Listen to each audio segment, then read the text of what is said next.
ṣé mi pé school wo ló ń lọ náà wọ́n ní àyìn public school bẹ́ẹ̀ so mi etí dáàdi iná lórí mi sa àbúrò ẹ̀ dàrú ni òun ò ní level ló lakọ kọ́pìnrin lakọ náà ní Islam ń fẹ́ ọmọbìnrin máa ń lakọ ni yóò fi ní class pé kọ́kọ́ pé ọgbà ẹ máa gbèrò ló fún lóyún yóò fún lóyún bó ní ó ti rí yóò kọ́ sọ pé só lè sọ òyìnbó náà pé dẹ British English accent pé èwo tó ní accent àwákàn lówó ni pé náà ló ti jóbi sí gbogbo ẹnu yẹn yes Ali ibn Abi Talib ó ní Ali ibn Abi Talib radiyallahu anhu ó ní khayru hisali nisa sharu hisali rijal àwọn ọ̀wà mẹ́ta kan ń bẹ tó pé the best ló jẹ́ fóbìnrin àmọ́ kò dáa fọ́kùnrin àkọ́kọ́ azahawu kéèyàn ní kíláàsì kó lákọ kọkùnrin lákọ pé kó dogo ní gírímà káàkiri kò dáa bọ́ kóbìnrin ni ntí Ọlọ́run fi lò ó fún un ní sábàbí ó ní pé èèyàn tí ó lè súnmọ́ yóò ti wíìdì àwọn kan ọ̀fù náà ìmọ̀ bẹ́ẹ̀ ń gbọ́ mi yé ẹ má máa tírìtì àwọn ọmọ yín lò tó no kìí ṣe irú rẹ o kìí ṣe pé ọ̀rọ̀ bàbá rẹ̀ nìkan gan tẹ̀bí kọ́dà gẹ́gẹ́ tí kò lọ mí tiẹ̀ gan bí lárúbá náà ti kọ́kọ́ máa try wò náà bóyá òyìnbó náà ní ọmọ pé kó mọ̀ ṣe mistake pé ó ní ọlọ́mọ ń lo sábàbí láti fi ibu kọ́kọ́ wíìdì àwọn kan dànù àmọ́ tí wọ́n ń kọ́ nígbà tó wá ṣe ń kọ́ ọmọ tẹ́ ọ ní kò ní confidence gbogbo èèyàn ní ń dẹ́rùbà gbogbo èèyàn ní ń tóbi lójú ẹ̀ kò sí bí wọ́n ṣe ní fa sọ́nà tiwọn azahu kéèyàn lakọ kò lọ fọkùnrin ṣùgbọ́n dá fóbìnrin ìkejì aljubuna kéèyàn lójo ó dá kóbìnrin lójo sẹ́mọ̀ tí ó fi pè fún yóò máa sọ bí tí ó máa rìn lọ pé náà mi ò lè rí inú òkùnkùn ibi báyìí ti wà ó ti dájú òun náà lọ́wọ́ fi protect kálọ́bìnrin láyà yóò kàn kó sọ́wọ́ ni ọkùnrin ní máa ń láyà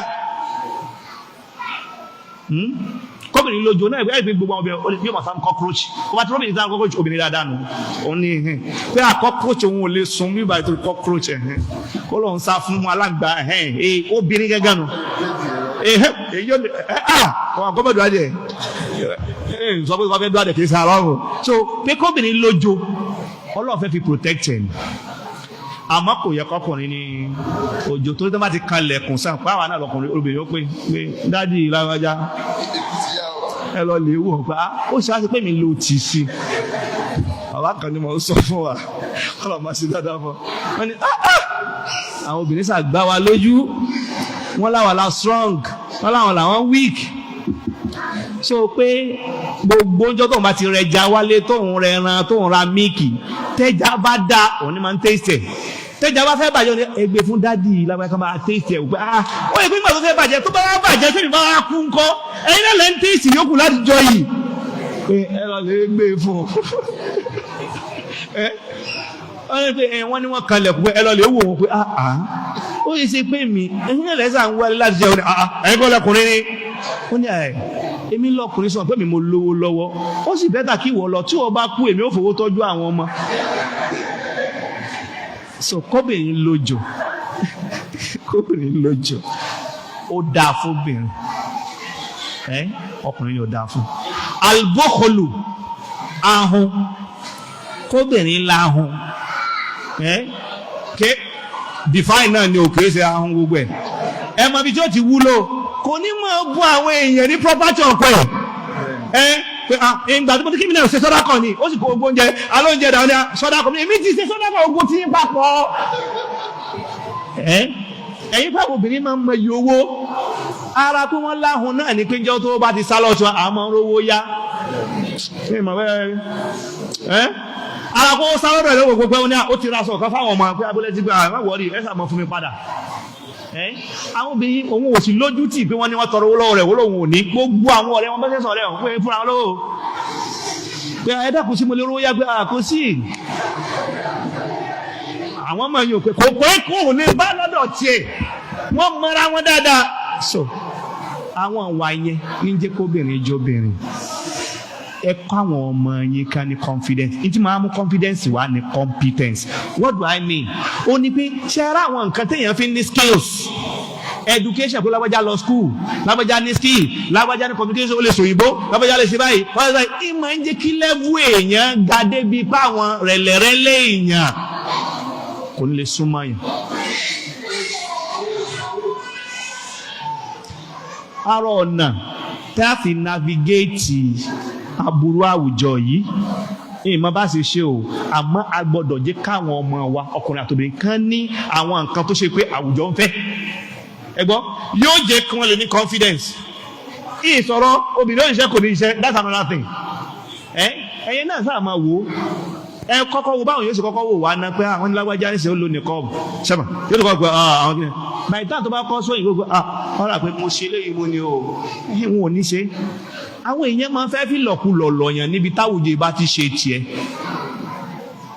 Ọ̀nà téèyàn máa ń fi rí navigate ò ní wípé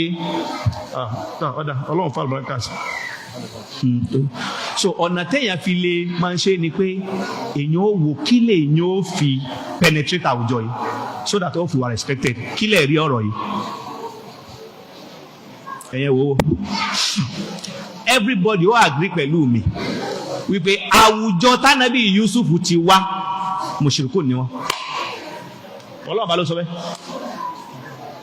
àbí. But tẹ́ ẹ bá ti rí ibi tọ́lọ́ sọ pé wàkàdálíkà makanna li Yusuf fil ard torí pé ànábì Yusuf ní tálẹ́ǹtì kan táwùjọ need.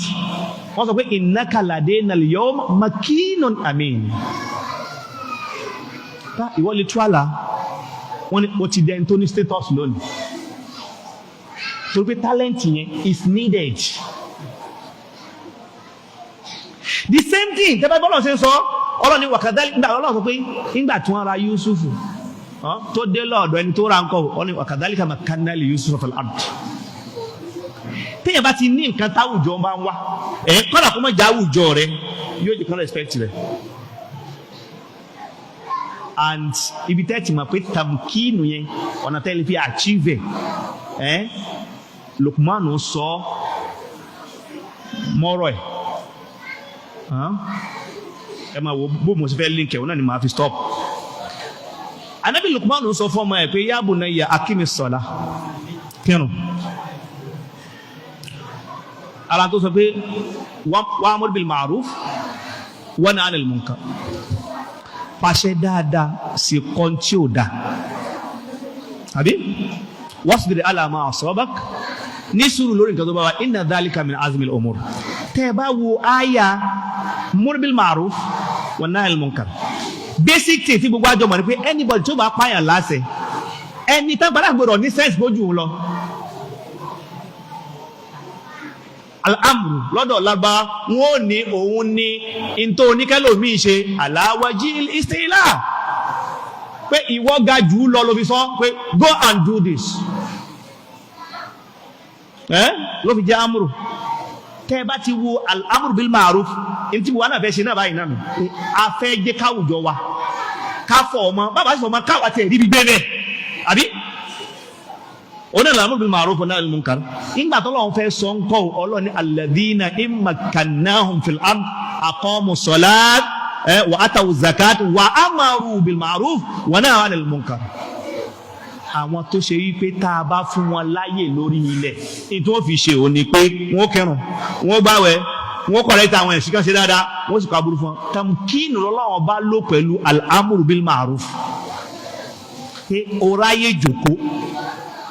orídìí jòkó tọ̀ náà ànábì Yusuf kọ́ wa kadhalika makanna li Yusuf fil ard ní tó fi rídìí jòkó ni pé ó ní tálẹ́ǹtì àti tuala wọn ò jọ lẹ́sìn kankan náà láti lè rí ibi jòkó báyìí nìkan àwa náà ní di tálẹ́ǹtì tásìkò wa yìí bá ń sọ so that yóò fún one space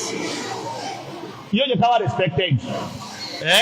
yóò sì jẹ́ kó sí pé ibi tó rèé bá wà làwa náà wà ẹni tó bá lè mú yàn qualify pé nílùú yìí o lẹ́kọ̀ọ́ àwọn ibìkan ń bẹ tí wọ́n ń jà wọ́n ló lè ń bẹ sẹ́wọ̀n pé wọ́n owó náà bá fi ń ṣe pé àwọn tó qualify làwọn tó lówó báyìí tí wọ́n náà bá lè ní ibi tó o ti kọ́kọ́ yọ àwọn kankan kúrò náà ṣẹ́gbọ́n mi yé ó ti yàwọn kankan kó so talent ẹ dákun wọ́n ní 5 minutes ló kù bọ̀ ẹ fún mi 5 minutes sí kọ́ tó dúró. a lè fi bẹ́ẹ̀ sẹ́yìn máa fi ṣẹ́jú nílò kẹ̀kẹ́. ok iṣẹ́ magreth tuntun wáyé. fún 15 minutes. ọ̀dà ẹ kàn jẹ́ 5 minutes náà ló kù kí n máa fi ṣàlàyé lé ẹ dákun níbi ọ̀rọ̀ pé ká ní talent ká ní skills tá fi wà respected ẹ kàn jẹ́ ẹ jẹ́ ṣàlàyé báyìí fún yín mo sọ̀rọ̀ yìí náà fáwọn ọmọ OAU níbi oṣù kan oṣù méjì sẹ́yìn wọ́ọ̀dù mẹ́ta tí mo fẹ́ sọ fún yín ẹ bá mi wo pé kí ni mẹ́tẹ̀ẹ̀ta ní nǹkan mọ́ kí n tẹ̀tẹ̀ wá sọ ìyàtọ̀ tí mẹ́tẹ̀ẹ̀ta ní labour work action labour work action mẹ́tẹ̀ẹ̀ta ní í ṣe pẹ̀lú ṣíṣe àbí ẹ̀kọ́ ni yóò dáa fún yín but ẹ dákun torí Ọlọ́run ṣé a lè pe doctor ní what is your labour medical doctor kí n wo engineer what is your labour ẹni tí ń gbálẹ̀ láàlóhùn ní labourer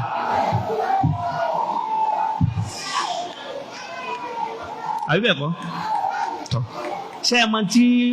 lóòótọ́ ó ní ìtumọ̀ ẹ o kódà sẹ́yìn náà bá ti máa sọ lè Nigeria Labour Congress ẹ máa wà àwọn tó máa wà mẹ́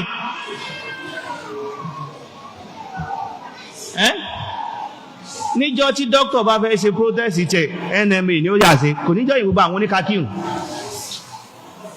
kìí ṣe pé wọ́n yà mú ń bìlì tu ẹ̀ mú kàn fẹ́ jẹ́ kẹ́ mọ bí kẹ́yà pé ìbílẹ̀ ayé ṣe wà èyàn sì gbọ́dọ̀ mú bó ṣe gbọ́dọ̀ navigate ẹ̀ ó ní wípé labour ni iṣẹ́ téèyàn ń ṣe tó yẹ pé basically tó fi ń ṣe ni to survive kásá fi nǹkan sẹ́nu òun lẹ́fi ṣe pé téèyàn bá ti ń ṣe kò ní wù ọkọ ọmọ rẹ̀ ṣe kán ní wàláhì mo wá ń gbádùn gbígbálẹ̀ yìí o mo fẹ́ fà lọ́mọ lọ́wọ́ ni ẹ lè gbọ́ ẹni yẹn ń ṣe torí pé kò fẹ́ ṣe haram basic tó lè rí nù by time tẹ bá ti dé level work ó ti ń kan professionals ni wọ́n fi sọ pé lágbájá mú CV rẹ wá wà kọ work experience ó ní kọ labour experience ó ti ń di work what do you do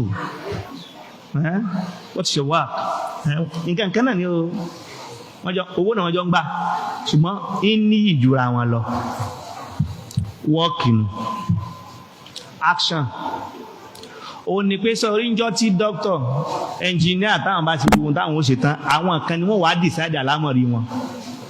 òun ní a fẹ́ ṣe àwọn laws kan tó pé doctor ò gbọ́dọ̀ gbàgbé báyìí lọ ẹni tí ń ṣe lè má jẹ́ doctor level bí tóun ti ń ṣe action policy ni ṣẹ́rí mẹ́tẹ̀ẹ̀ta tí mo kà kalẹ̀ yìí tán bá ní ta ni ó kọ́kọ́ wá irrelevant nínú àwọn mẹ́tẹ̀ẹ̀ta tán bá introduce automation pé ẹja wá machine tí ó mọ̀ ṣe labour ní ọ̀kọ́ ṣe lọ gba ẹjọ́ mọ̀mọ́ àní ní sábìsì wọn àti ra machine kan tí ó mọ̀ gbálẹ̀ òun ní ọ̀ ó ní work òun sì mọ̀ rí díẹ̀ ṣe òun lẹ́fi pé ariwo pọ̀ lórí ọ̀rọ̀ AI fẹ́ rán àwọn professionals ni pé accountant doctor kìrìkà yìí náà máa lọ á ti wá lọ láriwo fi wà wọ́n ti sọ àwọn kan kú o béèyàn bá ṣe ń lọ sókè sí ní tí ń diṣẹ́ ọpọlọ ó ti kúrò ní physical kó wá tó lè jìsìmíyà tá a dákọ lẹ́ẹ̀kan pé káàbọ́dí health lèyàn fi ń ṣe ẹgbọ́n onídìí health ṣùgbọ́n ó máa ń tẹ̀lé àwọn àkọ́ bọ́ síbẹ̀ ṣùgbọ́n pọ̀lọpọ̀ mùsùlùmí ò gbọ́dọ̀ pọ̀ mẹ́ because àwọn ni wọ́n kọ́kọ́ máa ń weed off if you don't aim high you will be easily displaced. kìí ṣe haramu ni kéèyàn wá nǹkan tí ó fún ní status láwùjọ. Let's talk about it and see ẹ má jà ní notion pé gbogbo ẹni bá ṣe kíkan ọbẹ̀ dáàfa ẹni tó bá mọ̀ kó ń bá dáàfa káfa tó tíjọ ẹ̀yọ àwọn yóò gba àwọn ṣáàlà àfa náà lẹ̀ kó jẹ́ èyí sọ pé tí kọ́sítẹ̀ yẹn bá study ni kò ṣe but ó ń kálukú wúlò fẹ́ sìn kéèyàn wúlò fẹ́ sìn kó ń kálukú mọ Kùránì ké kàṣí kọ́dà ọlọ́run tó wà lè kẹ́ lómi kó jẹ́ ìyóò kó tó já fa pọ̀tọ́pọ̀lọ́ rẹ̀ bá ti gbé má sàṣìbí tó ti ní wúlò fẹ́ sìn o. So then level ẹlẹ́ẹ̀kẹta ni pé action ẹni tí ó bá decide àlámọ̀rí ẹ̀ bàbá rí professor of medicine nísìn òun ti kàwé medicine lókè àwa rẹ̀ nìkan tí ò ní ju MBBS lọ òun wà ní minister of health gbogbo àwọn professor abẹ́rẹ́ níwọ̀ òun náà tó máa sọ policy fún wọn action lòun ń ṣe o. So torí ẹ̀ lẹ́fì pánàmì sọ̀sọ́lá nǹkan ànábì pé kasbul hajjam oní khabith iṣẹ́ bàbá ẹni tí ń gbàyàn dán rí pé khabith ìtumọ̀ khabith ni pé ó wà impure kí pé haram ni level rẹ̀ lò pé kìí ṣe ibi tá a fẹ́ káwọn èèyàn pọ̀ sí kọ́lọ́n bá kó fún wa lágbòye rẹ̀ kọ́lọ́n kó tún gbogbo wa ṣe kó mójútó wa kó mójútó àwọn ọmọ wa kó mójútó àwọn ará ilé wa kó sì lò wá fún dáadáa láwùjọ wa kó kà wá sínú àwọn tó ṣe pé yóò tún àwùjọ yìí ṣe kó sì fún wa ládàá mẹ́sàn-án subhanakallahumma wa bihamdika ashhadu an la ilaha illa anta astaghfiruka.